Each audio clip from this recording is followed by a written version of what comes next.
Welcome to Chico vlog. आता टोप ठेवला आहे मी. टोपामध्ये तेल घातलं आहे, मोहरी घातलं आहे, थोडंसं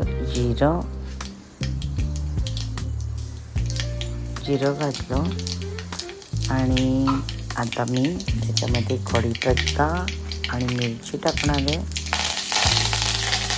थोडं तडतडू दे. थोडं तेल तडतडल्यावर मीठ मोहरी मिरची तडतडल्यावर इकडे मी तयारी केलेली आहे. दही फेटून घेऊन त्याची कढी बनवायची. दही फेटलेलं दिसते तुम्हाला.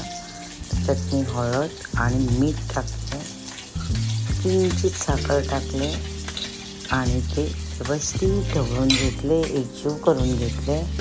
गॅस थोडासा छोटा मोठा करायचा मध्ये मध्ये आपण. आणि मग जे तेलाची फोडणी आहे जिरा मोहरीची, त्याच्यावर मी कढी म्हणजे दहीचं ताक त्याच्यात ओतलेलं आहे आणि एकदा परत ढवळून घेते मी व्यवस्थित.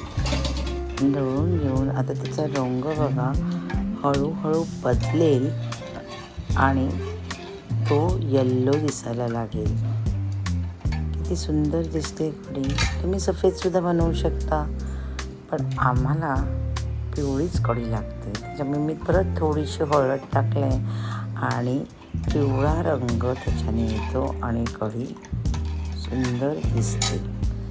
जिरं मोहरीची फोडणी वरती आलेली आहे आणि त्याच्यात मी कोथिंबीर टाकले आणि कढी तयार झाली.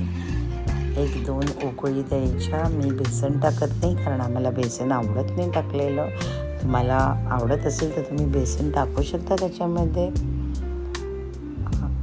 आणि मस्तपैकी गोड द्यायचा नाही, असेल तर बेसन टाकू शकता. अशा प्रकारे मस्त कढी तयार झालेली.